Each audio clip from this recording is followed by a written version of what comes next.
What's up, guys? I'm hoping you can see me. I don't know. I hate that I don't have a co-host tonight to kind of let me know where we're at with things and rein me in a little bit. I'm trying to kind of get my lighting adjusted. Unfortunately, it wouldn't let me preview the video before we went live. So, anyways,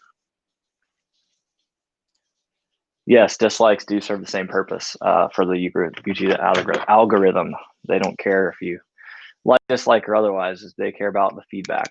They care that you care enough to give some response. So anyways, like I said, I'm hoping these comments are live. StreamYard, obviously, I know there's like a pretty long delay. I don't know how this is going to work out because I'm just streaming directly to YouTube. But anyways, thank you to everybody that's here. I've already got 11 people in here and 16 likes, which is huge. So yeah, I really appreciate y'all. And I know I say it all the time, but I obviously my channel and nothing that I do would be anywhere without all of you guys that are here and many others. So again, I just kind of wanted to do this as like a wrap up to 2020, just kind of a roundtable between myself and just the people that I know, support me all the time and as often as you guys do. It seems like I see most of the same people in here every Sunday, as well as like some new ones that trickle in kind of every week, which is super exciting for me. So yeah, it's just really good. So like I said, I'm really glad that everybody could be here. I'm trying to keep up with, it looks like there's a little bit of a, thanks, Chris. Yeah, I agree. I think like I said, I'm still trying to kind of get this adjusted. This remote will only go down to 25%. Let me see if I can crank those down a little bit more. Where are you at? There's a knob on this thing and I'm way too short to be able to grab it. Anyways. All right, hopefully that's a little bit better. Yeah, I think that looks pretty good to me.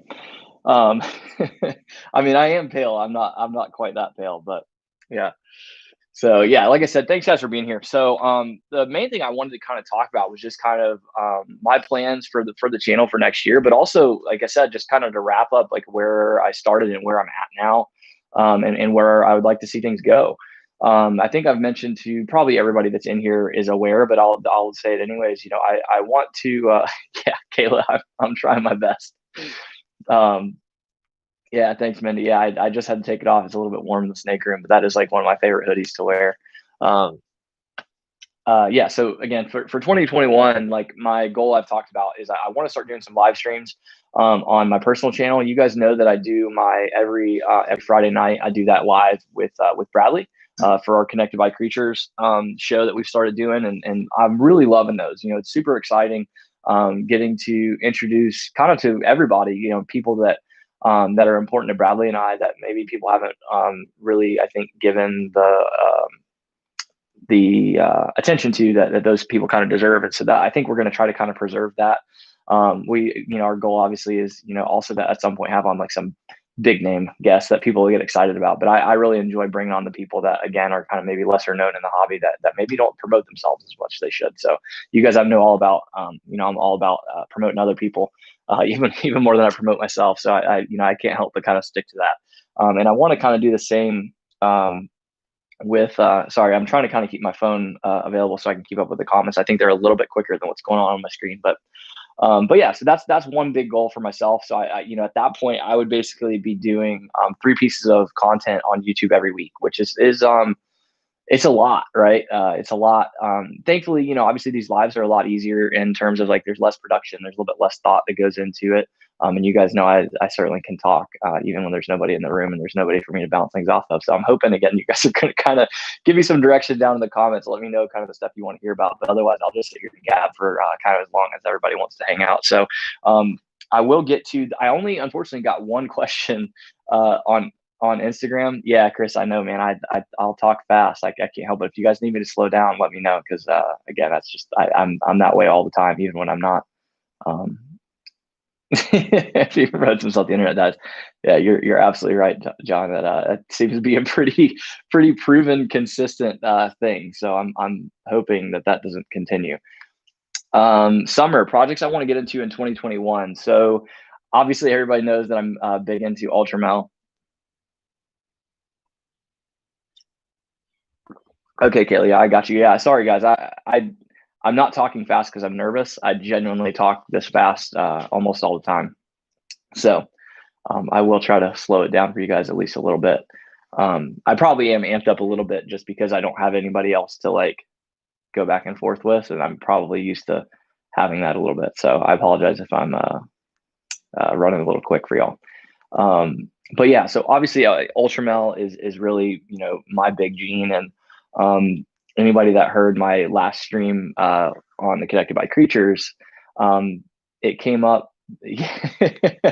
Yeah, Shane, that is a big Amazon box. So I'll get to that in a minute. I did talk about it on the last stream, and I filmed some stuff for that just prior to this started, and I'll dive into that a little bit just to kind of give you guys a little bit of info on what's going on here.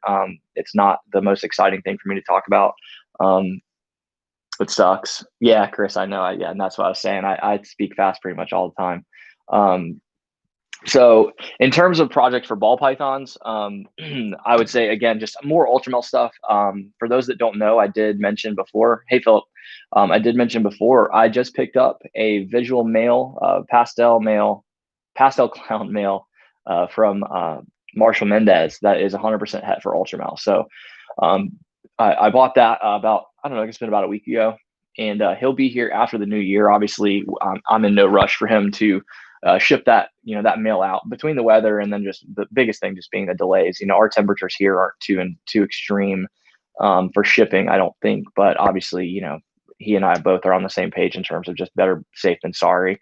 And he's got a lot going on right now, which is really exciting for him. He's like got a whole new facility he's building and a new home that he bought on an amazing piece of property there in Birmingham, Alabama. Anybody that's not familiar with Marshall Mendez, if you're at all interested in the Ultramel project, especially Ultra Clowns, he is the guy, in my opinion, for the Ultra Clown stuff right now. The best live I guest starred on. You're killing me with that. I don't know. I'm probably yours. Yeah. I'm trying to think of like the other ones that I've done. So, well, Antoine's was killer. I'm going to have to say Antoine because he was the first person to actually invite me to do a live. And that was like a really big moment. And that's just another one of those like highlights that I wanted to talk about. But yeah, so more Ultramel stuff. I saw Reptile Revival, Brian Farley, had asked what other super dwarfs I would like to get. Probably that's hard. That's a hard one, man, because with the project that I'm working, almost everything honestly is to my benefit. So for those that don't know, I'm sure you do, but my main project is the pair of 50% Solaire Tigers, 100% Heifer Rennet Ghost. So I'm working the Rennet Ghost project. So really anything that'll benefit me there. So I mean that's why I obviously picked up that female 75% super dwarf Anri Sun girl. Again, just those are a couple of genes that obviously I think I would like to work in with the Rennet Ghost stuff. So once I've produced a male, fingers crossed that I can still do that. Once I've done that, I'd like to get some more females. And like I said, just mostly genes that I don't have. So far I've got, Anri, Tiger, Rennet Ghost, and that is it. I've got one that is a pure male super dwarf, but the localities are unknown. So I'd like to figure out something I can do with him. The alternative is that I would probably sell him to the right person, as long as they had a really good understanding of the fact that he is pure super dwarf. I can confirm that, but the localities are unknown. Essentially, it's definitely Kalatoa. It was sold to me as a pure Kalatoa, but unfortunately, both sides of the pairing, they were both wild caughts. And one side, it cannot be confirmed what exactly it was imported as. I don't remember the specifics, but I want to say it was basically just kind of a grab bag of super dwarf, snakes. The documentation was just poor, unfortunately, on the importation. So yeah, it's really hard to say. Yeah. So Chris, I hope that kind of answers your question with Brian. If you guys want me to get more specific, I certainly can. Apologize, guys. I'm really trying to keep up with the chat as best I possibly can. All right, I covered that. SD. Mindy, babies are doing really good. I don't think I've told you guys this, but I've got 5 out of 6 of them eating frozen thawed. I have not had to resort to feeding any of them live. And I credit that mostly to taking a lot of Cusco's advice in terms of just being patient. Don't freak out, and don't get ahead of yourself if I mean, obviously it would probably have been easier for me to just gone ahead and thrown in like a live, crawler or something just to go ahead and get them going. But the reality is that none of them dropped even 1 gram of weight, um, which is great. So and and the one that has not eaten still has still not lost a single gram of weight. It's still super healthy, and I'm weighing it literally almost daily, just to make sure that that everything else is good, um, and that it yeah. So obviously, I if I need to, I'll feed it live. I'm not against that, but I'm in agreement with Cusco that if I have the option and I have the time and I have the patience, I think that my customers would appreciate getting a snake that's already eating frozen. I think that that's just easier for everybody, and I think that if there is a time to get it to switch to frozen thawed, it's now. So I'm just going to keep waiting them out. I obviously my goal is not to wait until it starts losing weight. That's I'm not a fan of that thought process. I would say probably I'm at the point where it's like, and I've said it before, but I think now I really am. I'm probably at the point of giving it about another week before I finally pull the plug and just go ahead and do offer it live, um, and we'll go from there. But no, I'm not real worried about it. Again, that fifth one was it only just took its first meal about a week ago, and even that was a really long process and just took a lot of patience. But it was so satisfying once it finally happened. Once it took and wrapped, and it acted like it had just been feeding that way all along. It had no hesitation. Opened the tub. I didn't have to tease it or anything. It just bam, slammed the rat and took it right down, and it was happy. So, yeah, Bazinga ball. You guys want to see the Bazinga ball? I will absolutely pull that out. Let me just kind of scroll up. I want to make sure I'm as best I can that I'm not missing out any questions. Summer, I do have a reptile room. It's the room that I'm in. Um, yeah, that's kind of how mine were at first. So I actually had a setup just like Brian Cusco when I started. I had literally had a melamine or not melamine, but I had a PVC rack in my closet of a house that I lived in previously, and that's where the snakes were at. And we had rats in our regular freezer, which I'm sure some people think is gross or whatever, but that's just the way it was. But now like I've got my own reptile room that doubles as my office. You can see my incubator right there behind me, and obviously these snakes. And I've got some PVC enclosures off to the right that you guys can't see next to my desk. And a lot of this room is probably going to get changed up soon. I think there's a TV in front of me you guys can't see, or maybe you can in the reflection of this glass. That's probably going to get mounted on the wall. I've actually got a surround sound system in here just because I had it and I needed a place to put it anyways. That's probably going to get out of here. I've got way too little room in here now. I've added a couple racks, and obviously I've added these big cages since I started this room. And space is definitely a premium. Let's see. Summer, which one were you asking was from Garrett? Everything I have from probably I'm going to guess you said I'm guessing you're talking about the one where the localities can't be confirmed. Unfortunately, no, it's not from Garrett. If it was from Garrett, I would have I wouldn't have.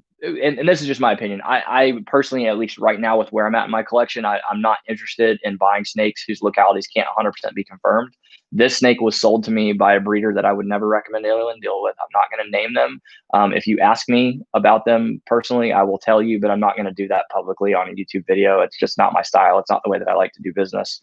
While I understand that, that information is important to people, and I kind of wish somebody would have warned me about this person to begin with. Unfortunately, yeah, there was mistakes on my end. It's just the reality, and I'm going to make a video about that specifically, Chris. I know I told you that about kind of the dangers of buying super dwarves without really taking your time.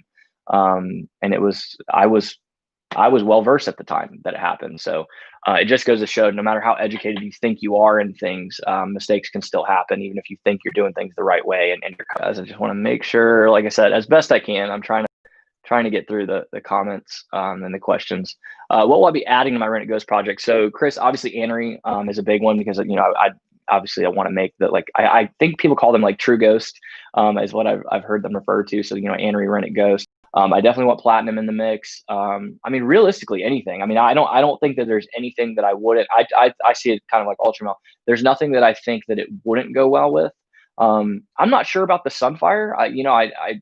Sunfire is so on its own, at least it's such a simple thing. So I'm not entirely sure that's the upside, Chris, of the Rent It Ghost project is really not much has been done with it yet. Like what I have a shot at producing are obviously Super Tiger Rennet Ghosts. Those have been made in mainlands, and I know what those look like. They're gorgeous. But beyond that, there's still a lot of questions being answered, which is exciting. And so I think the sky's the limit. Everything is on the table in terms of that. And so, yeah, I'm excited to see what I'm going to do with it. But again, it's I don't know. It's hard to really say. I'm excited to honestly to produce for myself, but I'm also excited to get those babies out in the market, in the right hands, with of the right people that can work this project alongside of me. Because the reality is, at the end of the day, I don't have all the money in the world, unfortunately, to work that project. And so I think that my next step with it is really going to be to start, especially once I've got like a visual male or something that I can run some females. I think that I'm gonna start having to collaborate with some others out there, whether that be selling them animals, or maybe working some breeding loan projects with people that I'm comfortable doing that with. That's probably going to have to come into play, and I think that I'm going to have to probably start doing the same thing with my ball python stuff. I don't think anyone like myself can do it on their own. I just don't have the financial backing to do that. But I think that if I can find the right people to kind of work with, that I can have, we together can have huge impact on the hobby. So moving on from there, if I get a customer that intends to feed live, that's great. That's absolutely fine. I've never met an animal that eats frozen that wouldn't eat a live rat personally. So I don't think that that's going to be an issue. Um,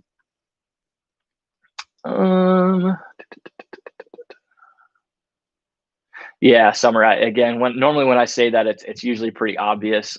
Most people kind of have a pretty good idea of who exactly it is that I'm referring to when I go that far with my description.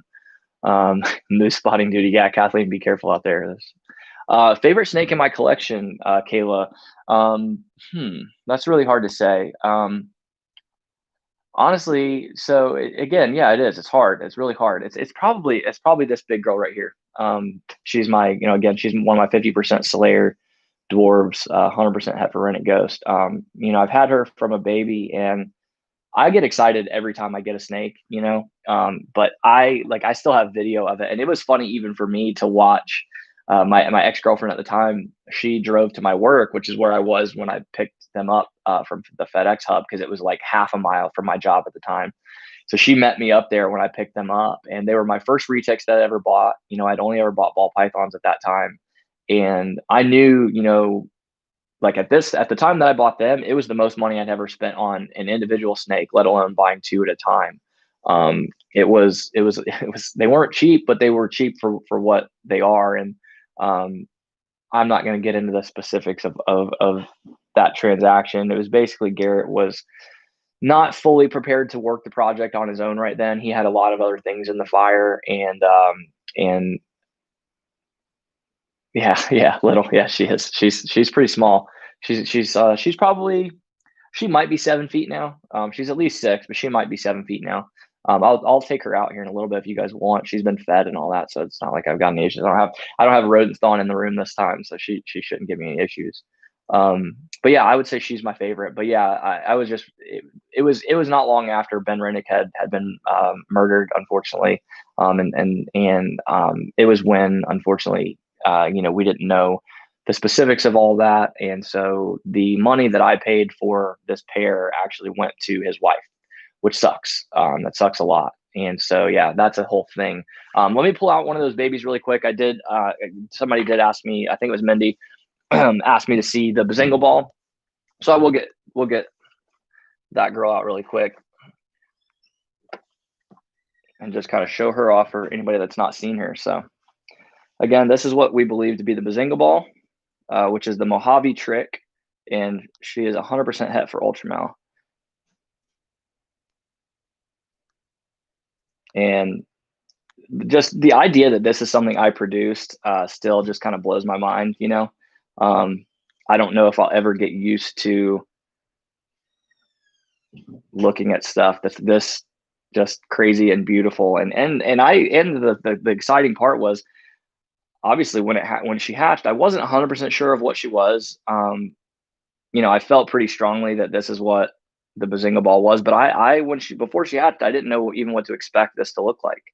And so now that I have it, it's just exciting. And again, it's just very validating. At the start of this year, I had some snakes that I've been raising up for a few years, and um, and I kind of knew the direction that I was going and all that, and I kind of knew the pairings because I only had like just one male, which was my Mojave Ultra Male male from Justin Kabilka. And I knew that I was going to use him, and I knew that I was working the Ultra Male project, but I didn't know what half this stuff was going to look like because it hasn't, a lot of it hasn't been made, or it has been made and it's just not been documented well. There's pictures of Bazinga balls online, but none are really great pictures of babies. And yeah, it's just, yeah, Kayla, I mean, that was such a great moment to share with you guys. I found those eggs on Cusco's live stream, amongst friends, and I just couldn't have asked for a better moment to share with all you guys, and to then to share the babies and everything else with y'all. It's just been really, really exciting. So again, 2020 just wrapped, kind of, again, this kind of supposed to be my annual wrap up. It's been huge for me, producing my first babies of my own, getting my first locks. I mean, it's just been a year of firsts. I made my first YouTube video. I think I looked it up. It was May the 25th. And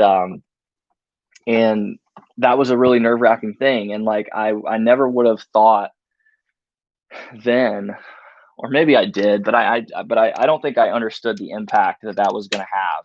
I knew that it was going to change things, and I knew that it was going to be a big deal, and that it was going to be exciting, but I don't think I realized just how much it was going to change my life and how quickly. Because so again, I posted that first video on May the 25th, and I remember it was the first Zoom call with Cusco that we had after that. And he goes, "Hey Zach, I saw your video that you posted today." And I'm like, "What?" Because again, like at this time, like I hadn't really even been present for most of Brian's Zoom meetings, because I was working as a bartender at the time, for those that don't remember. And so Tuesday nights I always had to work, and so that was kind of holding me back from being able to participate in a lot of those things. Come in, mamas. I know you don't really want to come out. Hey, sugar. So she's just a big freaking puppy dog. Did you pee in your cage and I just didn't see it? Because I smell pee.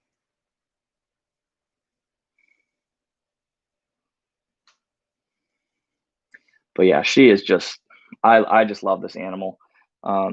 Her size just keeps getting more and more impressive. And you guys can see, I mean, just what a sweetheart she is. Chris, I named her a long time ago. I named her Aloy. So both her and her brother are named after video game characters that I'm very fond of. So she's named Aloy from a character from a video game called Horizon Zero Dawn, who's just like this badass like huntress chick who's, I don't know, she's just really cool. And her brother is named Kratos from God of War, for anybody that doesn't know that name right offhand. Yeah, I mean, you see, like she's put on a lot of weight. Her head size is what has kind of impressed me. Like over the last couple months, her head, I swear, is like doubled in size, it seems. But yeah, I mean, she's a super healthy girl. She gets fed right now. I've kind of ramped up her feeding because she was getting a large rat every 10 days consistently, and then she was getting basically just kind of like whatever didn't get eaten here and there. She'd get at least one additional meal, so probably like a medium, here and there. And she was super athletic, and obviously still is. But she's put on a lot of weight over the last like 4 to 6 weeks, and you can probably see that in her neck. I think she's gaining weight a little quicker than what I would like for her to be right now. But that was mostly because I was gearing her up to for some pairings. Again, I was pairing her. She is most exciting moments of my hobby. I'm going to put her back just real quick because I don't particularly want her to poop on my carpet today. Normally when I get her out, I have a separate area that I'll take her to be handled in. But yeah, so I've been kind of feeding her pretty aggressively for the past little while. She's been, again, large rats, but I went from one of those every 10 days to she's getting one about every 4 days. Just to my thought on that is just making sure that she knows, like if she was in the wild, for example, her age is not a secret, Chris. I don't know if you just didn't hear. It was she's 2 years and 10 months old. Um, sorry about that, guys. Yeah, Summer. So yeah, she is the world's only, well, her and her brother are the world's only, they're 50% Solaire. They're both visual tigers, and they're both 100% het for rennet ghost. So the story behind them is really pretty interesting. There was only three good eggs from their clutch. One of those eggs hatched, and it was a normal. So it's a 50% Solaire dwarf, het for rennet ghost, just a normal male. And then she and her brother were the other two eggs, and they were obviously the only two visual tigers, and both again 100% het for rennet ghost. So when they breed, I've got a shot at, everything will be 50% Solaire. Everything will, so 50% dwarf. Everything will be, what is it? 66% het for rennet ghost. Yeah, 66% het. So pos hets, but high percentage pos hets. And everything will be, and I'll have a shot at, super tigers. So super tiger, visual rennet ghost. Yeah, it would be like the best that I could get. And then everything again, 50% dwarf, Slayer. But yeah, they were produced by John Cashman. The pairing was, I believe it was a tiger rennet ghost, a rennet ghost tiger, and it was bred to a pure Solaire. Yeah, let's see. What other questions did I miss in here?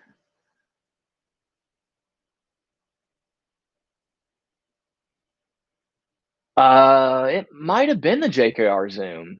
Yeah, I didn't think about that when I found my eggs. I think it actually was.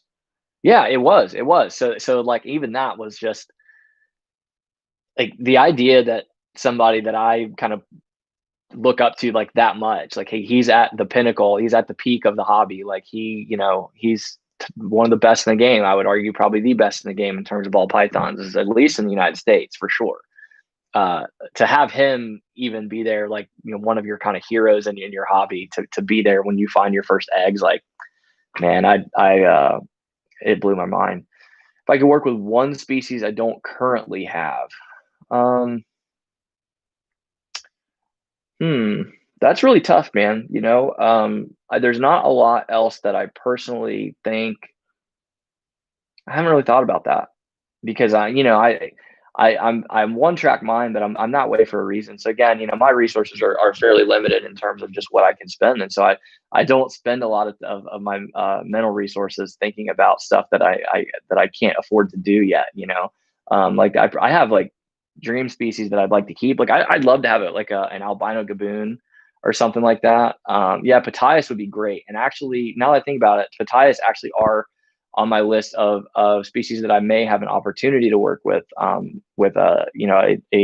pretty major up and coming project. We tried to get into it and we talked too much, and we didn't actually get it discussed on the live that we had with Jeremy from Cure Constrictors. But we are going to do a part 2 to that very soon, and actually allow Jamie to, if he still, or Jeremy, if he still wants to introduce his Patajas project that he's working. That again, it has some pretty serious implications. Yeah, and again, I'm not going to dive into it too far beyond that, but he's got some exciting stuff over there, and I'm really excited to. For you guys, I literally I talked to Jamie until like, or Jeremy. I don't know why you want to say Jamie. I think because I keep seeing Jamie in the chat. Jeremy, I talked to him for like 3 hours after the stream, and I think that stream was like 2 hours long. So literally, and most of that was me like basically shouting at him that he needs to promote himself more and he needs to talk about his projects more. And that mostly just comes from like, the fact that, he got into the game way back when it was such a negative place. There was just so much negativity and nobody wanted to help anybody, and nobody wanted to promote anyone and things like that. And so I think that kind of left him, kind of stuck in with that thought process, but yeah, so that's kind of what I've got going on. And that's something that I would probably would want to work with, just because I do think they're really beautiful animals. I don't know a ton about them, admittedly. And I think that's why I'm hesitant to say like, oh, this is the next thing I'd like to get into, because I'm not super knowledgeable about a ton of other things. Like I love carpets. I love green trees. I'd love to have a green tree. I don't know that I'd want to try to breed them. But I would love to have a green tree. There's a ton of stuff I'd love to have, but in terms of like next projects, like project animal species that I'd want to get into. And I don't know if even that was the exact question I was asked, but that's just maybe kind of where my head went. So yeah, that's probably what I think I would say about that. Yeah, leucistic monocles, they're just gorgeous. Um, yeah, Chris, he's got some pretty wild stuff going on over there, man. Morphs of ball python I want to work with. Yes, Kathleen. So I want to get some super GHI stuff. I want to get either gravel or asphalt as well. And I think it was Chris that I was talking to about that. The way that I want to work that, I want to work that all on its own. I don't want to make freeways or highways. I want to basically focus on treating those as a recessive. So I want to work with like asphalt and or gravel. I don't know which one. I haven't really decided. But I'd like to work with one of those and treat it like I was chasing supers. Just treat it like it was a recessive. So that's definitely something I'd like to do. I'd like to get some lace stuff in there. Shout out to Marshall. I'd like to get some lace stuff in there, and I think he's already kind of working that avenue, which is exciting. But yeah, obviously you guys know I'm working towards the ultra clown stuff, so double recessives. Yeah, I think that's the way to work almost all incomplete dominants is just to work them as or codoms. I think that's the way to work them, is to work them as as if you're chasing the supers. Pretty much always. That's the way that I always think about it in my head. Like lace is a huge one. Lace, I think you should always treat ultra lace clowns would be nuts. Ultra ghost clowns would be amazing. I definitely want blackhead. I tried to actually buy Chris. Hey, we're right there on the same page now, man. So like I said, I don't know, maybe we'll work together on some things at some point. But yeah, I tried to pick up a pastel blackhead. Not that I need any more pastel, but it was available and it was from Justin Kabilka, and so I was like, hey, I'll take it for the money. It was a really great price on a female pastel blackhead het ultramel. I tried getting it. I broke my own rules of like I try not to ever text anybody, especially breeders, that I'm trying to buy from like late at night. And it was Saturday. And I also, at least in the case of Kabilka, I try not to text him on Sundays just because I know that he is heavily involved in church. And so I try not to be the reason he's got to work on those days. But I texted him that Saturday night because I'm like, man, I'm not waiting until Monday. I think I texted him at like 9:30 and was like, hey, man, you don't have to text me back right now, but I just want to let you know I'm interested in that female. And he took it off of Morph Market like 10 minutes after I texted him. So I was like, man, I don't know if he's like taking it off because he's going to hold it for me because I have bought animals from him before. I was like, but I was like, I can't see him doing that, just pulling it and not replying. And so he texted me back on Monday and was like, hey, man, yeah. He's like, I sold that animal within like 5 minutes of posting it. So obviously I'm not the only one that wants some blackhead in with my Ultramel stuff. Yeah, I know a lot of people like the Monarch stuff better than Ultramel. Even Kabilka has said that he likes the Monarch stuff better than Ultramel. And that's fine. I haven't seen enough of it to really say for sure like one is better than the other or whatever. I just know that I've got the resources to heavily go down the Ultramel line, and I have the opportunity to make a lot of stuff that I haven't seen made yet. So like one pairing again, I should have eggs from this girl soon. So Mojave Ultramel to a fiery yellow belly spot nose het Ultramel. I haven't seen anything to do with that yet in visuals. I think I've seen a visual spot nose Ultramel that might have had one or two other things in it. But yeah, I haven't seen anything that has all of that in there. Not that I'm guaranteed to hit all those odds, but still it's an exciting pairing. And then obviously I'll switch gears once I've got that pastel clown male that's het for Ultramel. My plan is probably next year to put him to that same girl. So I'll have a shot at like pastel fire yellow belly spot nose double het ultra clowns. So something like that. So or I could hit visual Ultramels. All of them would be het for clown. Everything else would be 6% hit. So just exciting stuff there. That I'm ready to kind of fall down that rabbit hole a little further. Again, yeah. I'd like to do the Monarch stuff too, Chris. I'm right there with you. I think that it's a great project that again is very exciting, but one thing at a time is kind of where I'm at right now. I when I started out, I didn't really have a direction. I only had a couple animals, and the first time I saw Ultramel, I was sold on it. I was like, man, I have to have one of those. And then when I got my first one in my hands, it was everything that I thought it was going to be. Obviously they're babies, they're super bright, but I mean, I'll show you, like I've got a female who's about, I think she's a little over 2 years old. And she is still as bright as can be and just absolutely gorgeous. So this is just a single gene ultra male female. And I mean, I don't think the camera's not really doing her any justice. My lighting, I think, is a little bit washed out. This webcam is not the best. Yeah, exactly, Summer. And then that's kind of what I'm getting at. Like I wanna really chase this as far as I can go. And and no, to answer your other question, I do not have any pied stuff. That's definitely another one that I do want to get into. Um, but again, I'm trying to kind of plan and do things the right way, rather than like I could go buy a single gene clown and like make my own double hets or something weird like that, or I can just keep saving some money, keep breeding with what I've got. And when I'm ready, I'll let somebody else who's already heavily gone down that road, kind of make me, some of the bigger pieces so that I can maybe jump a couple of steps ahead. Not there's anything wrong with making your own double hets if that's the way that you're going to do it. But I think that I've got enough pieces right now to work with, that I can, do a lot on my own, for a while. So again, just you guys can see, I mean, she's just still and this is not doing her justice, but she's still just bright orange, with, still has some really crazy blushing, and she's just a puppy dog. She has not been the best eater for me, but I honestly think that she's at that like 1,000-gram wall. She's at that right age. I think she's looking for a male, and I bet if I was to pair her once, I bet she would turn right back onto food. But again, I'm not ready to start pairing her yet. I bought her as a single gene, just an ultra male, intentionally to kind of work, some other things into that project, and not necessarily just throw a combo male at her. Now, if I had like a 4 gene, if I had, for example, like that fire yellow belly spot nose het ultra male female, if I had something like that in a male, like sure, I'd probably throw him to her. But yeah, that's kind of where I'm at with that right now. Yeah, it definitely is hard to pick a direction. And that's the biggest thing that I've heard from a lot of people is kind of making that mistake,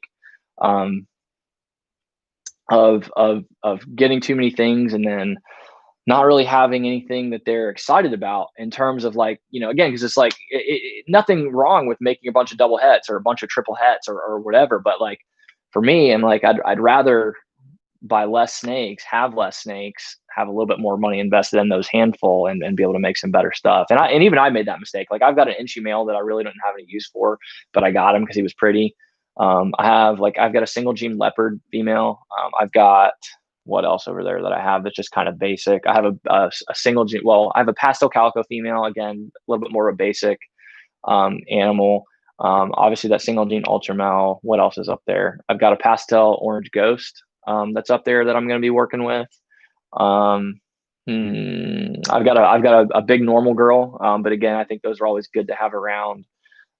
In terms of super dwarves, I'll kind of touch on that because I know a lot of my super dwarf people are here, and I don't talk about them enough. And it's not something I do intentionally. I think it's largely because a lot of you guys are ball python people, and so those are the questions that I tend to get the most. But also I think that it's just because I'm still like I haven't done a lot yet with them, and that's not to say I've done a lot with ball pythons, but I've done a lot more than what I have with retics. And so with them, I'm mostly just kind of raising stuff up, but I'll kind of get them out, so it's not just me sitting here talking at the camera. Let's see if this girl wants to bite me today when I take her out. Some of you guys might have heard it on one of the other streams. I got bit by that 75% super dwarf girl. I actually opened the wrong tub, so I'm going to get this guy out instead. So this animal doesn't belong to me. This is a pure Tom belonging. Yeah, sorry, Chris. I know you're probably waiting on me to get back to this, man. And you're one of the biggest ones that tells me I don't talk nearly enough about my stuff. And you're absolutely right. So this is a pure Tom belonging. So I don't know how well you guys can see just how bright yellow that head is. Like compare that to this JKR shirt that I have on. Like that's an orange part of the shirt. Her head is bright yellow, and even her body is really, really, really rich yellow. Excuse me, and I said female. This is a male. Sorry, I keep saying she. Just habit, I guess. But yeah, Tom belongings have quickly become, I think, my favorite dwarf species.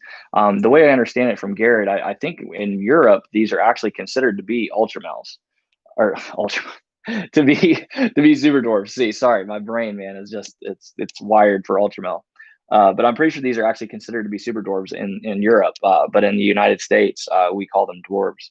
I don't remember the exact max length on these. I want to say I mean, they're not as big as Salayers. I will drink here in just a second.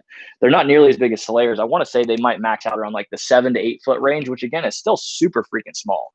Like if this, especially for this male, I would imagine he'll be on the smaller side of that spectrum. Like if he maxed it out at like 8 feet, even if it was 9 feet, like I would be stoked. That you're talking about a male fully grown that would be as big as this girl. And you guys saw, I mean, to me, that size is not anything that would be overly intimidating for the average keeper. I think that anybody can handle a snake that size. Summer, he is 2020. Yeah, I don't know his exact birth date. I would have to see because I don't even remember if Garrett sent a clutch card with him when I brought him home from his place. He gave him to me he didn't give him to me, for the record. Garrett does still own this snake. I'm basically just raising it for Garrett, and I get the joy of having him, getting to share him with you guys. It gives me the opportunity to have some content that I can create for my channel and for my social media and stuff, and it helps Garrett out by freeing up a cage, and I get to pay to feed him. So, yeah, I know I need to get a hold of that Duran again. It's just another one of those things, man. I've had some other stuff going on. I had a snake I had to take to the vet, and Christmas and everything else. So even a small expense, if it's something that's unnecessary, I've been trying to avoid spending that money on things. So, but yeah, I do fully intend to get one of those, and I want to get it nicely framed and put somewhere out in the room. Yeah, Kayla. I mean, I think they're amazing. I think they're absolutely the best of everything. I not nothing against mainlands, but I just don't think that it's reasonable for anybody to be able to give them the level of care that they kind of deserve in terms of space and all that.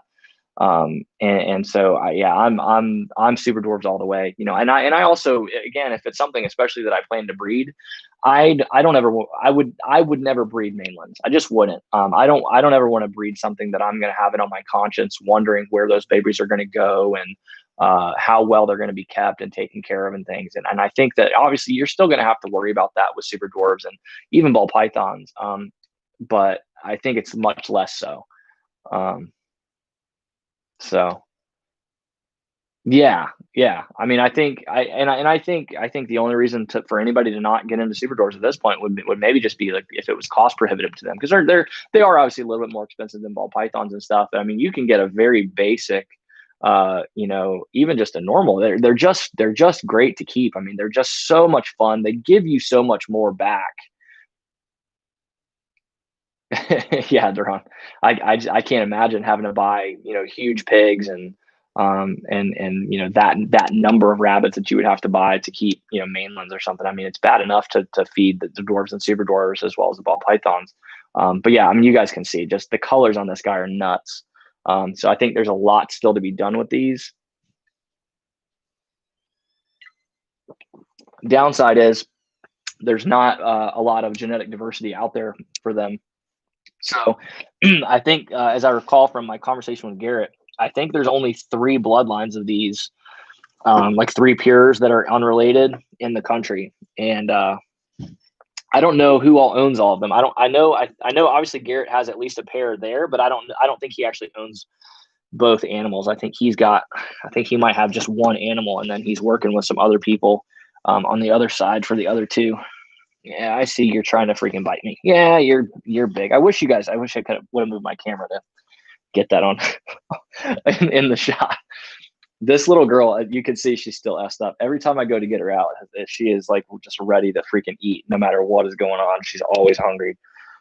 She's also the one, she likes to play a game where consistently, since I've had her, for as long as I've had her, since I brought her home, and I don't know if she did this for Garrett too, but she would literally, she'll take a rat, and then I'll open the tub about 2 minutes later, and she will have dropped it.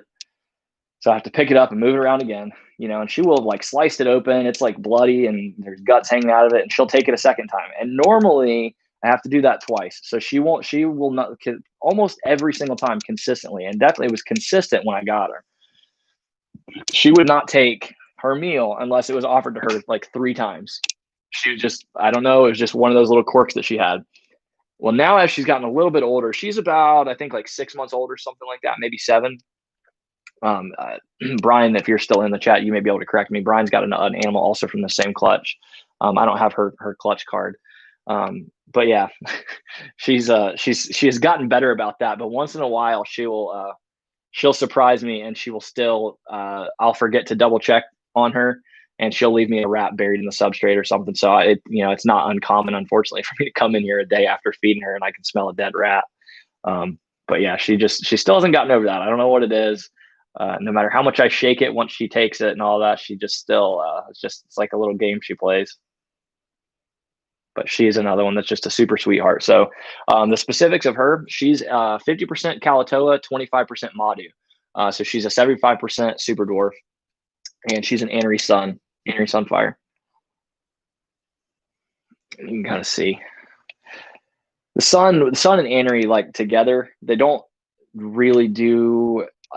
They're not super impressive as their babies. They'll tend to get a lot better as they age. But early on, they're not quite as impressive as, like, if there was platinum in this, for example, I mean, she would be glowing. She'd be like neon yellow pretty much. I've seen a lot of those babies and they're beautiful. But yeah, she's, again, you can see, I mean, she's just a puppy dog. And I do all kinds of, weird stuff that they don't like, just to kind of make sure that, when they get older, that they're going to be, comfortable with whatever I need to do. And you guys will see kind of an example of that in an upcoming video that I have with my male Solaire, with some things that I've had to do with him, in terms of I've had to open his mouth and some stuff while I'm trying to, get him taken care of. I guess I could touch on that just while I am talking about it. So literally just prior to this stream, like 20 minutes before, I had to wait until my dad came home just to make sure I had an extra hand in case I needed it. My male 50% Solaire Tiger Het Rennet Ghost, he's covered up with this cardboard, you can see, and that's because he has got some kind of an infection that he's fighting off, that I don't think is as simple as just an infection anymore. The vet and I and Garrett all believe that he had gone septic, or was at the very early stages of going septic.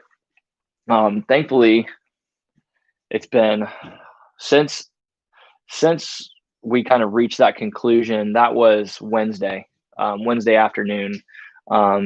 He had just literally from Tuesday until Wednesday, when I checked on him Wednesday morning, Wednesday afternoon, he had gotten a lot worse, just kind of overnight. Some of his initial symptoms.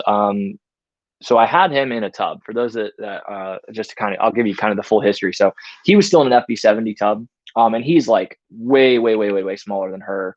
He was perfectly comfortable in that tub. He was perfectly happy. He's been in there for a very long time. He fit fine. He wasn't pushing. Like literally not one time ever had him push that I ever saw any evidence of, or anything like that.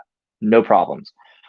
He was in a tub. For those that don't know, I keep all my snakes that are in tubs on coconut bedding. I did switch to paper briefly. The thing about paper that I didn't like was when they pee. If they say they pee while I'm at work, well, that could be 8 hours. Say if they peed in the morning, that could be 8 hours that they sit and pee. And I am just not comfortable with that in terms of what can happen in terms of skin infections and things. So I keep them on coconut bedding for that reason. I also keep them on coconut bedding to help with my humidity and things, especially with the retics. You guys know they don't shed well. That male has never really shed well for me, not since he was a baby, and I know that's fairly normal and it's not really a big deal. You just soak them. But I was trying to help him with his shedding issue. So I had picked up a small mister. Actually, it's right here. Just a, standard, from Home Depot, like plant mister. And I had started misting him.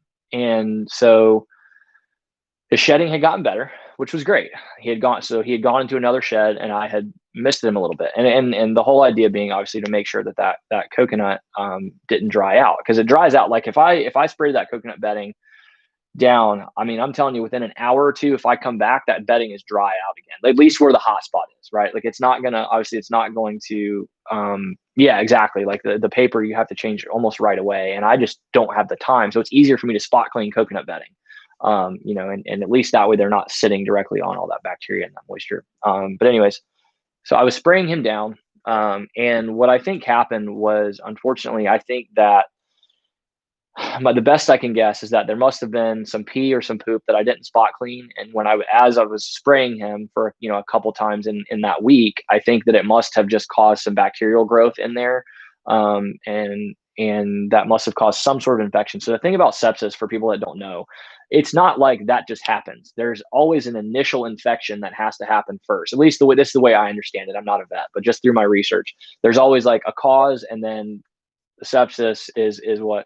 Yeah, and Dylan, I've heard that too. Like you can use a thicker paper, but again, you're still stuck with the fact that there's nowhere for that pee or poop to go. It's sitting right there on top. At least with the coconut bedding, yes, that coconut bedding is going to have pee soaked into it now, but it's not nearly as damp as what it's going to be on paper. I mean, the second that they pee on there, it's just going to sit on top. It's just going to just float around. So that was just, again, that just was my experience. I'm not knocking anybody that keeps on paper. Obviously, there's a ton of people that keep on even just newspaper.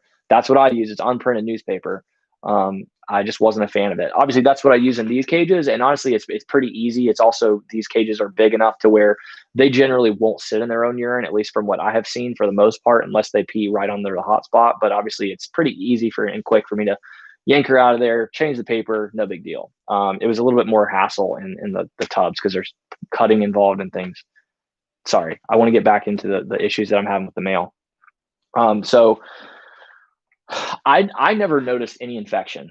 That I never saw any physical signs of him having issues. And keep in mind, I mean, I was pairing him to this girl, or trying to. I was doing introductions, so they never locked or anything. He had gone off of food. That would be the only indication that I could say that maybe there was some, he was starting to act, he was starting to cruise the tub a lot more, and he's of the age, again, they're about, they're 2 years and 10 months old. He's of the age where he's going to want to start, breeding.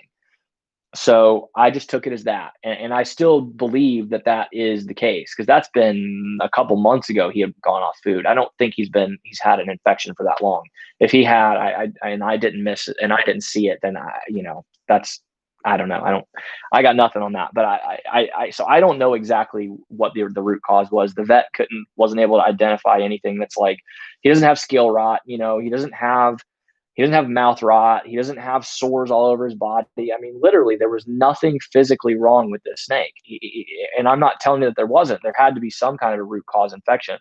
The only thing that I've noticed now is that he does have some kind of a bump under his skin. But I still think that's a secondary thing because of the sepsis.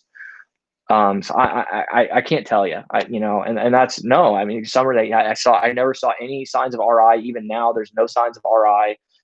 There's no signs of any of the normal stuff that you would see. And so I just don't know. And the other part is too, it's possible maybe he got a parasite. I think that was something else that was posed to me, that he may have some sort no, he has not been tested for any of that. So to be clear, guys, this is why I was a little bit hesitant to even talk about this stuff, because I just found out this snake was sick. I just found out, and there's only so much you can do in a limited period of time, especially with all the vets being closed. It's not like I can have him taken into the best vet in the country and look at every single option of every little thing that might be wrong with him. All I could do right then was say, okay, there's something wrong. He's got an infection, bumps, right? Yeah, and well, and it's not bumps like those, Summer. It's like it almost looks like they can get. Yeah, no, you're good, Dylan. I know what you're saying. He hasn't had really any tests done in term, and the reason we didn't test him for anything that was viral or anything like that was because, and this might sound silly, but there's no indication that it should be anything that's viral, based on the idea that he has been paired with that female within the last 3 to 4 weeks.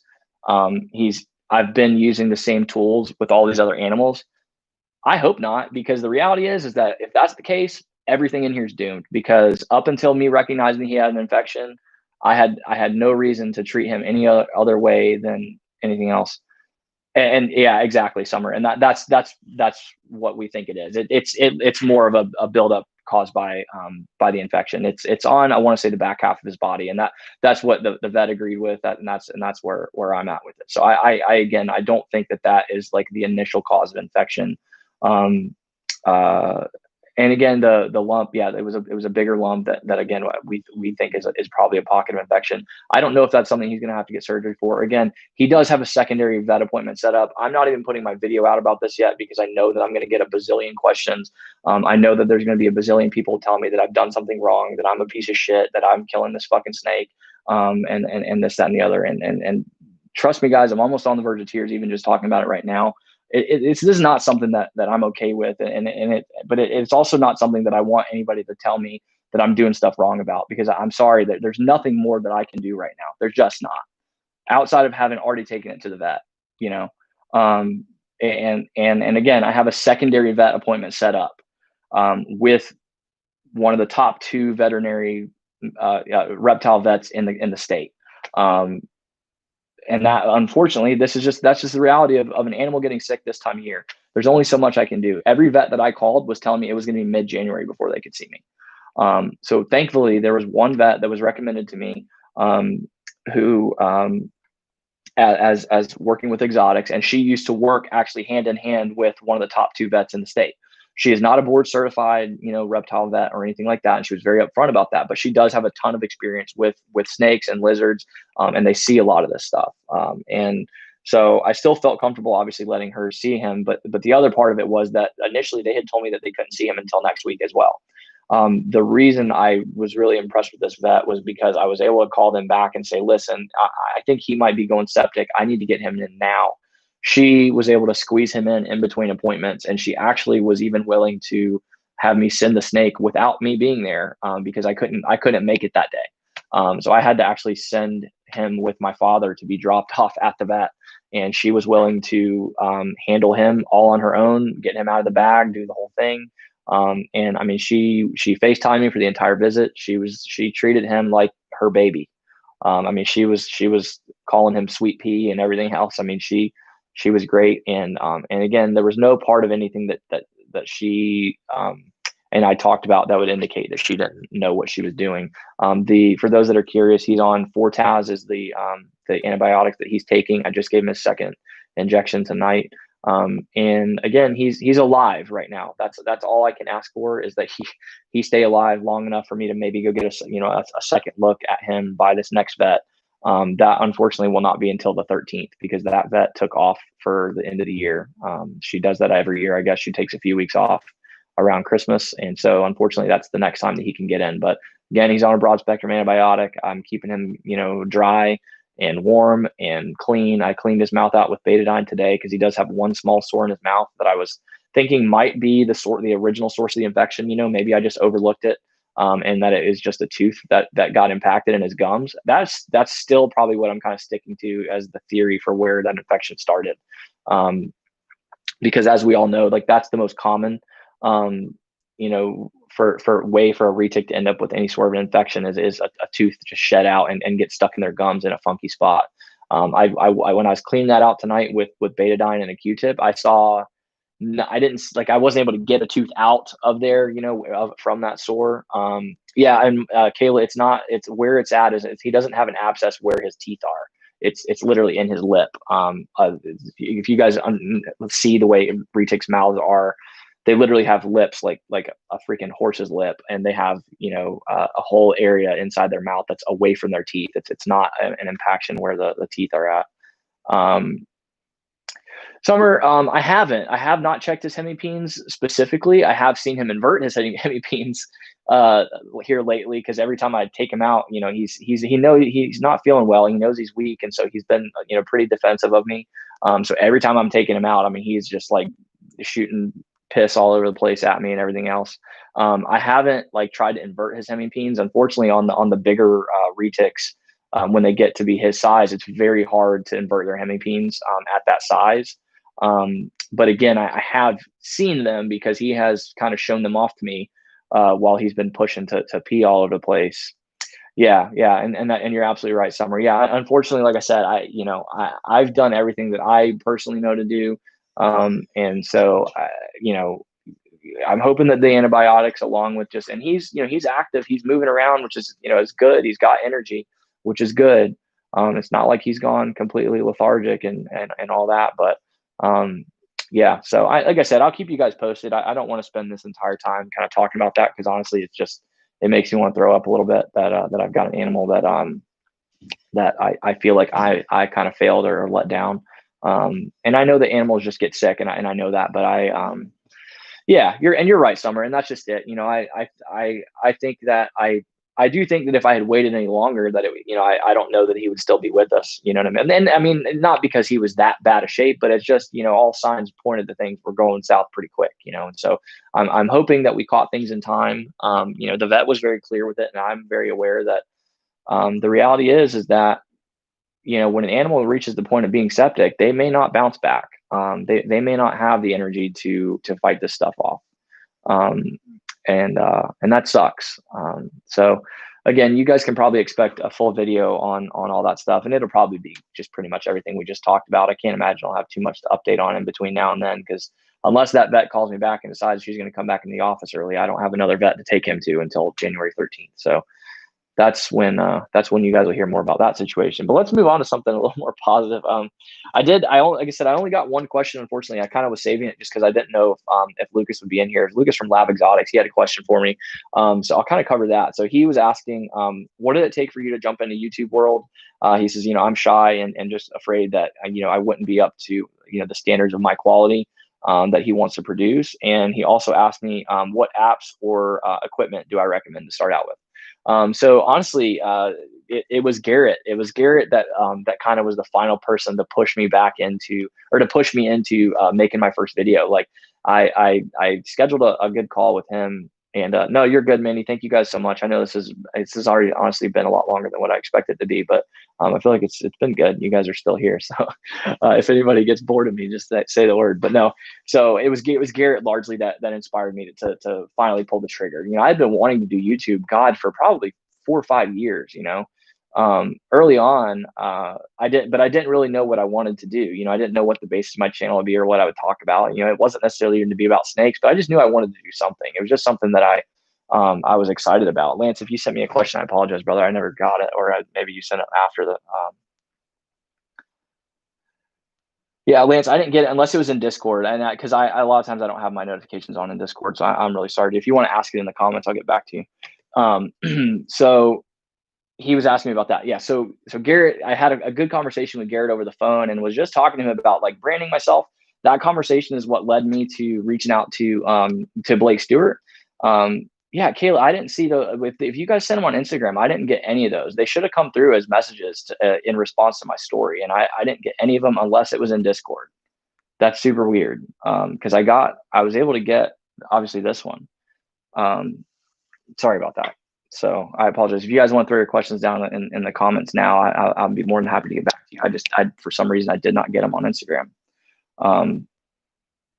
But yeah, so Garrett's what pushed me into it. And like I said, he's what future locality bow is. I think the future locality bows is the sky's the limit. I think it's the same as what I told Jeremy about Patias. I think that you need somebody. I think you need somebody to pick up the mantle on that project and champion it and push that forward. And to kind of be the Garrett Hartle, if you will, of locality bows. The biggest thing that I see there is that there's just not a lot of people that talk about them, or at least the people that at least what I've seen, I haven't seen a lot of people that talk about them in such a way that the information is really getting out there. Okay, that's why, John. I just didn't know how that feature worked. I guess I'll check them out there here in a second. But yeah, I do. I think that it's just going to take. That's what it's going to take. Because that's. Let's be honest. That's where the dwarf and super dwarf market took off. Was Garrett just shouting them from the freaking mountaintops and just talking about them to anyone and everyone that would listen. And I've taken that same approach to the ultramel stuff. It's all I talk about all the time. Because I'm excited about it, and nobody else is taking it upon themselves to be like, hey, I'm the ultramel guy, and so that's kind of my intention there. And I think that I'm already kind of gaining some traction and already kind of seeing that pay off. It seems like I'm every day, and maybe it's just because it's like when you're thinking about a red car, all you see are red cars everywhere. But it seems like every day I see more and more people talking about the ultramel stuff. So yeah, I think that's where the locality bow stuff's gonna go. But I do think that there's a huge market there. It's just a matter of you've got to build it. You've got to kind of pull those people together, and I think that you guys have the animals to make that happen. So that's definitely something that you guys can do between you and you, Lance, and Aurora, and obviously you guys have a good network of other people that are into those too. So yeah, I think you just need to do it. Thank you, Kathleen. I appreciate you guys so much. Y'all enjoy your evening, and hopefully it wasn't too depressing for you guys here at the end. But no, thank you guys so much. I appreciate y'all always. Thank you, John, if you're still listening. Um, so I'll finish answering this question that Lucas had. So that's what got me into it. What made me want to do it was honestly just, I think that it's an important way to market yourself. I think it's an important way for people to put a face to the name. There's a million other breeders out there. And so I like the idea that when somebody comes across an animal that I have for sale, whether that's later on Morph Market or, through Instagram or whatever, that, they'll be able to go to my YouTube channel and see when those animals were paired or see when those babies were born. And they'll be able to share that moment with me, share that excitement with me. And I just think that it establishes my true passion for what I'm doing, and I think that for somebody that's looking to buy an animal, those are the people that I want to buy from, are the people that I can visibly see they are as excited, if not more excited about that snake as I am. And so that was really my goal with the YouTube stuff and with all my social media, but mainly with the YouTube thing. I'm not trying to be some big YouTube star, but I'm just excited to share it. And once I started, man, it was like just the floodgates opened in terms of just my drive for this stuff, my excitement about this stuff, my creativity has really taken off in terms of what I think about all on a daily basis and stuff like that. So it's just really exciting. As far as equipment and stuff that I recommend, I mean, it's up to you, man. It's all personal preference. I was the same way, and I hear it from people all the time that their biggest worry is that they're afraid that things aren't going to be of the quality that they want, or they want to do everything just right. Well, just understand that it doesn't matter what you do. That's not going to work out the way that you think it is, because even if you spend $3,000, $4,000 on equipment, first of all, I think that's almost worse because it can be overwhelming then to try to figure out how to use all the equipment. I mean, unless you're like a Brian Cusker or somebody that has a background on that stuff, then that's great. Then maybe it'll be easier for you to kind of put that stuff together and make it work for you right off the rip. But for me, I think it's just a matter of if you've got an iPhone, if you've got a cell phone, whatever, pick up your camera, put it in your face, and just start. I mean, that's what Garrett did, and that's why that conversation with him that I had is what really pushed me into it. And that's exactly it, Summer. It's just it's if you've got a passion for this stuff, like then you're already you're halfway there already. You just got to start documenting it. And I said that when I started my channel. This channel was not ever about like being all sensational and like getting a million views or anything like that. My channel and even still now it's all about documenting my journey. I checked it actually. My Instagram post that I made on May 25th when I made my first video, the caption to that Instagram post, it was a picture of like my camera set up ready to record that really awful video of me with my COVID beard looking like shit and just introducing myself to the world for the first time on this platform. And it said, documenting the journey starts today. And that's still what I'm trying to do. And that's why I'm not shying away from, sharing my sick snake with you guys or sharing, the ups and downs. And this is really the first down that I've had, aside from like, oh, I must have missed an ovulation on a female, she's not going to go this year or whatever. This is the first big down I've had. And that sucks because, I knew it was going to happen, but you hope that you're going to be able to dodge that bullet. Thanks, John.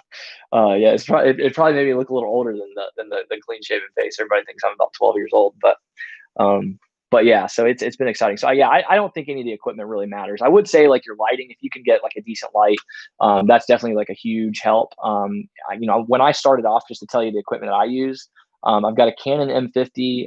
I have I believe it's a Rode Micro microphone. I've got I bought a decent tripod because I've been told by everybody, and I agree. Tripods are not something that you should really cheap out on. Like, don't buy any of the like Amazon Basics tripods or light stands or any of that stuff. Like, your light stand should be a quality one. Your tripod for your camera should be a quality one.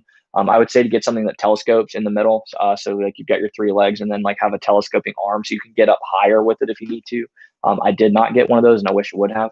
But yeah, I mean, but you don't even need all that. I mean, realistically, I think you can get away with literally like like a small Gorilla Pod like this. And this normally has like a phone attachment that goes on it, and that has a clamp for my phone, and you literally just run with that. Yeah, and that's exactly what I'm saying, Summer, because I had I was actually what my webcam is mounted to right now is a cheap Amazon Basics light stand they sell. Dude, these things are garbage. The only thing I use them for now, I use them to mount my webcam on because it's got its own tilt, so I don't have to worry about it, and it's super light. Beyond that, I don't use those. I don't use those stands for anything. I just held them too long to send them back, so I'm kind of stuck with them. But it's worked out. But yeah, I wouldn't cheap out on stuff like that. But tripods and stands is probably the only place we're spending money on. Everything else you can pretty much get done for free. And I know Shane's a big fan of that approach. I know he still uses what is the editing software you use if you're still here? It's not Final Cut, it's it's iMovie.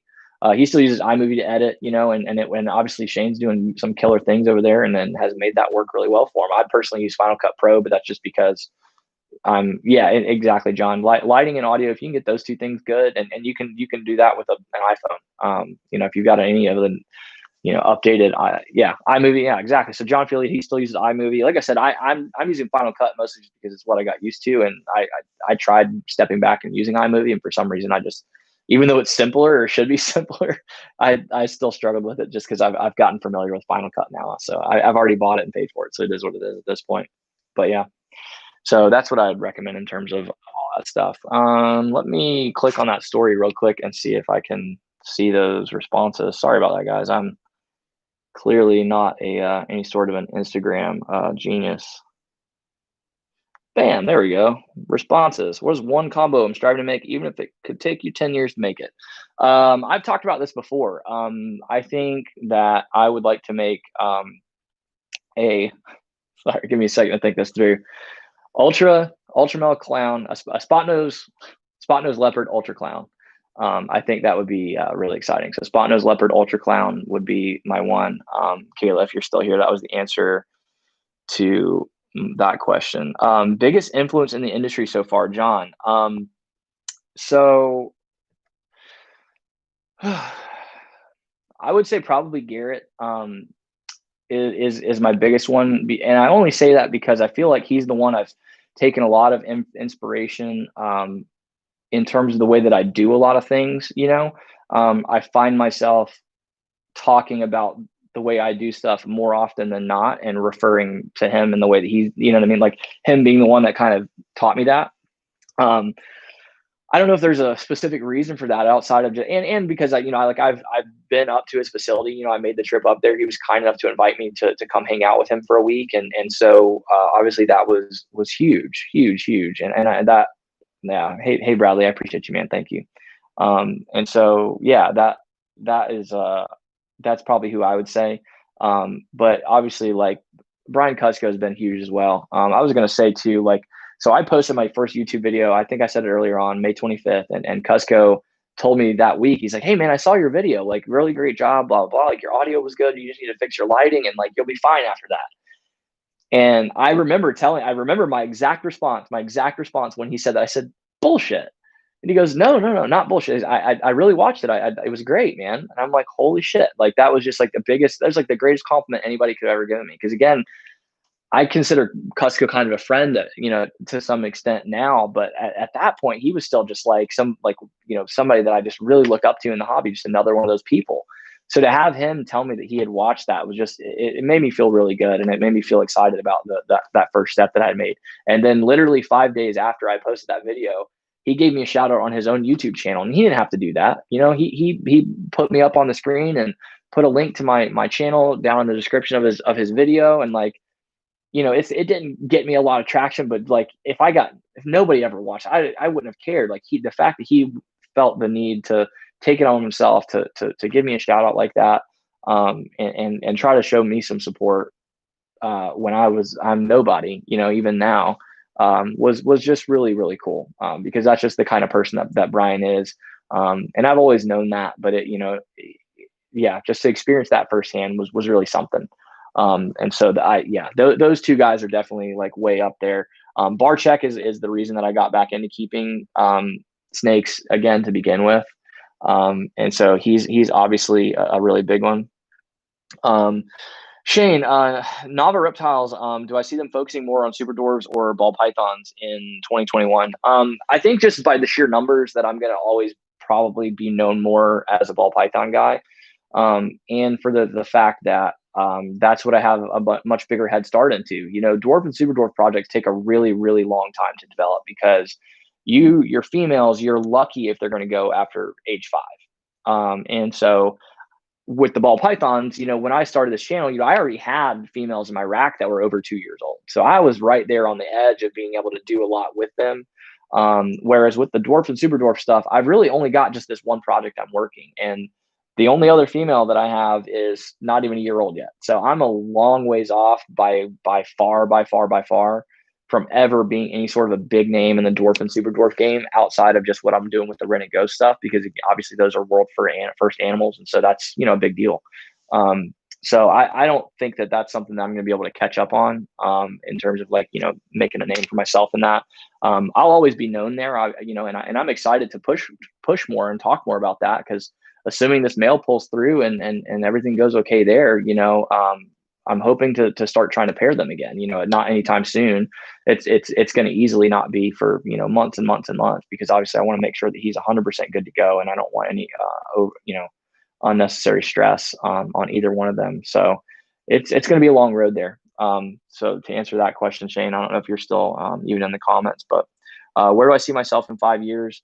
Hopefully right here talking to you guys. I don't know. I would like to at least be in a position by then to where I've got my own house, that I can actually do a legitimate snake room build out.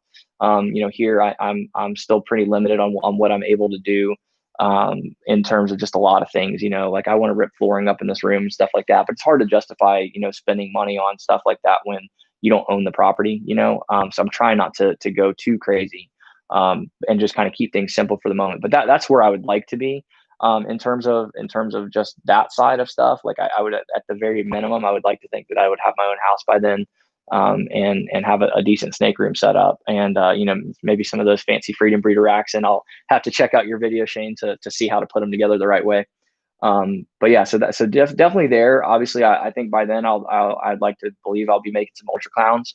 I think, based on kind of doing the math in my head, there's no reason I shouldn't be able to hit some ultra clowns by then.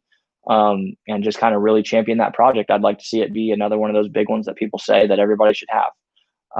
So that's where I'd like to be with that. So I hope I kind of got to everybody's questions. I'm gonna go ahead and cut it off here. I think I didn't really intend to have this run this long, but you guys know me. I always can find a way to keep talking no matter what, somehow or another. So if anybody's got anything else, obviously let me know down in the chat before we get out of here. But outside of that, I just want to say how much I appreciate you guys being here. I know this has been an hour of just me talking, and that, so it means a great deal to me that you guys care enough about anything that I would have to say to not only go out of your way to ask me questions, but to then follow through by spending this much time with me tonight and every week, because most of you guys are here for me every Sunday, and that means a great deal. So I love each and every one of you. I say that all the time, and I truly do mean it.